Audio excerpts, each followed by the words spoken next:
আসসালামু আলাইকুম ওয়া রাহমাতুল্লাহি ওয়া বারাকাতুহু নাহমাদুহু ওয়া নুসাল্লি আলা রাসূলিহিল কারীম আম্মা বা'দ।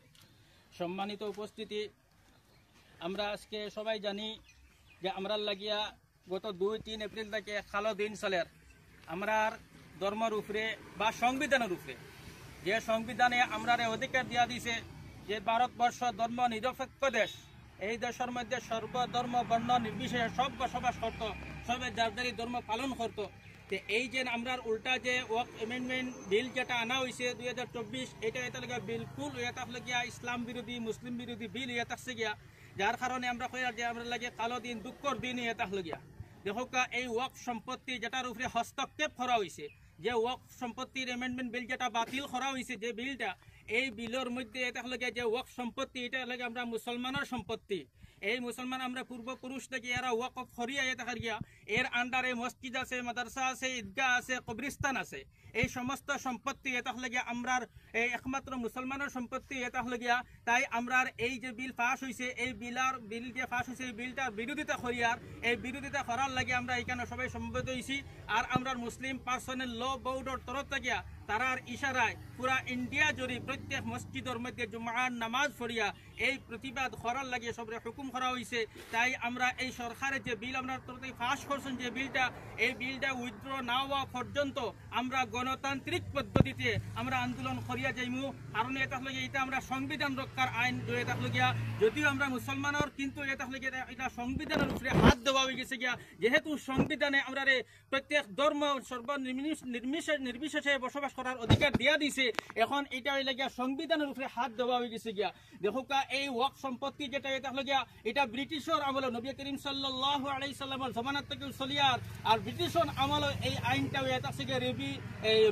কাউন্সিল রুলিং কইয়া এক বনিছিল 1894 মধ্যে এটা আছে গিয়া। এরপরে এটা হলো 1913 মধ্যেও দা মুসলিম ওয়াকফ অ্যাক্ট হইয়া 1913 হইয়া বনিছে, এমেন্ড হয়েছে, কিন্তু এটার মধ্যে কোনো সংশোধনী এইরকম করা হয়েছে না যে সংশোধনীর কারণে মুসলমানের ক্ষতি হয়ে যায় গিয়া। এরপরে 1923 মধ্যে এমেন্ড হয়েছে, এরপরে 1930 মধ্যে এমেন্ড হয়েছে, এরপরে 1955 মধ্যে হয়েছে, এরপরে 1959 মধ্যে হয়েছে, 64 মধ্যে হয়েছে, 69 মধ্যে হয়েছে, এরপরে 1995 মধ্যে পিবি নরসিংহ রাও কংগ্রেসের সরকার আসলা, এই সরকারের আমলের মধ্যে হয়ে থাকছে গিয়া। কিন্তু ওই সময় আপনার ট্রাইব্যুনাল বানানি হয়েছে, ওয়াকফ ট্রাইব্যুনাল এটা বানানি হয়ে থাকছে গিয়া 1995 মধ্যে। কিন্তু এইরকম কোনো হস্তক্ষেপ করা হয়েছে না যেটা মানে মুসলমানের খিলাফ এবং উল্টা হয়ে যায় গিয়া, যেটা আমরা ধর্মের উল্টা হয়ে যায় গিয়া, সংবিধানের উল্টা হয়ে যায়, এরকম কোনো অ্যামেন্ডমেন্ট বানানি হয়েছে না। কিন্তু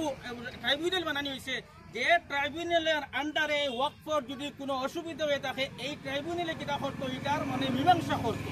কিন্তু দেখা যায় অত্যন্ত দুঃখর বিষয় এটা হলো গিয়া, এই যে ওয়াকফ অ্যামেন্ডমেন্ট বিল যেটা মানে 2024 যেটা পাস করা হয়েছে গত 2-3 এপ্রিলের মধ্যে,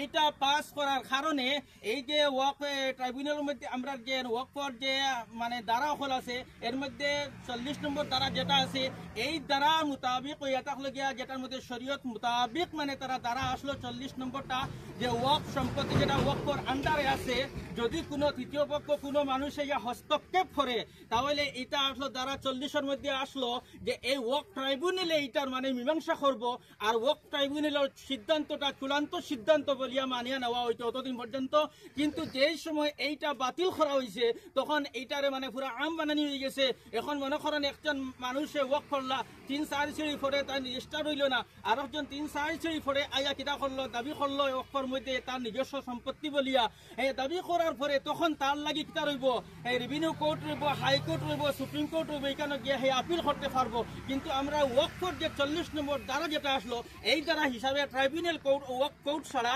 অন্য কোনাখানো গিয়ে আপিল করতে পারতো না। কিন্তু দেখা যায় এটা একমাত্র ওখান বাতি ওটার কারণেও আমরা অনেক ক্ষতি হয়ে যাব গিয়া, যেটার কারণে আমরা অনেক মানে দাবি দর্শাইবা আইয়া, যেটা আগে ট্রাইব্যুনাল ওয়াকফ ট্রাইব্যুনালে করতো, এটা এখন হাইকোর্ট সুপ্রিম কোর্টে এইরকম করবো। কারণ দেখো এটা এখন আমরা মানতাম ফারিয়ান না, ও কারণ এটার দ্বারা আমরা অস্তিত্ব হারা হয়ে যায় গিয়া। আমরা মসজিদ মাদ্রাসা ঈদগাহ আমরা ঐতিহ্য আমরা অস্তিত্ব এটা লাগিয়া এইটাই লাগে আমার অস্তিত্ব বজায় রাখা এবং সংবিধান বজায় রাখার লড়াই হয়ে এটা লাগিয়া তাই আমরা সবাই ঐক্যবদ্ধভাবে আমরা সব এক হইয়া কিতা করতাম এর প্রতিবাদ করতাম যদি আই প্রতিবাদ না করি তাহলে দেখো আমরা অস্তিত্ব হারা হয়ে যাবো গিয়া আমরা 3 তালাকর বিল পাস হয়েছে আমরা একমাত্র দেশের মানে শান্তি সমৃদ্ধি বজায় রাখতে গিয়া আমরা এর বিরোধিতা করছি না শান্তিতে মানিয়া নিছি গিয়া এরপরে আপনার বাবরি মসজিদ আমরা হাত ছাড়া হয়েছে কিন্তু আমরা কিতা করছি শান্তিতে শান্তি সমৃদ্ধি বজায় রাখতে আমরা এটা মানিয়া নিছি গিয়া আমরা মোকাবিলা করছি না রাস্তায় নামছি না কোনো কিছু করছি না একমাত্র শান্তি সমৃদ্ধি ভারতবর্ষ এটা গিয়া কারণ এই ভারতবর্ষের লাগে আমরা মায়া মহব্বত আছে এই ভারতবর্ষের মাটির মধ্যে আমরা উলামায়ে কেরাম হল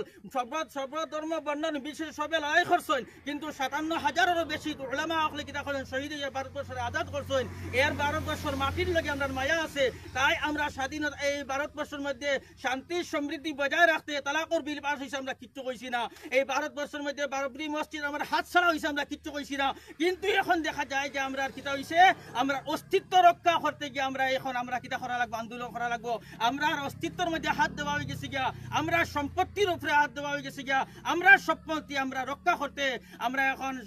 মানে সংবিধান আওতার ভিতরে থাকিয়া সর্বধর্ম বর্ণ নির্বিশেষে হিন্দু মুসলিম জৈন খ্রিস্টান ইসাই সবে মিলিয়া যারা সেকুলার আছি আমরা সবে মিলিয়া ঐক্যবদ্ধ হইয়া আমরা এই সংবিধান বাঁচাও আন্দোলন এটা সংবিধান বাঁচার আন্দোলন হইয়া থাকলো গিয়া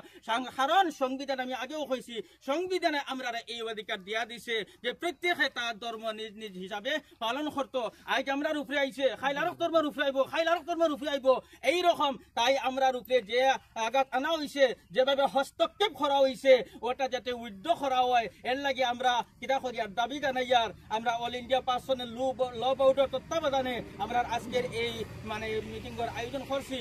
তাই আমরা সবে মানে ঐক্যবদ্ধভাবে হইয়া এই আইনের প্রত্যাহার করার লাগে আমরা কিতা করি আর সরকারের কাছে দাবি জানাইয়ার এই কথা কইয়া আমি আমার বক্তব্য শেষ করলাম।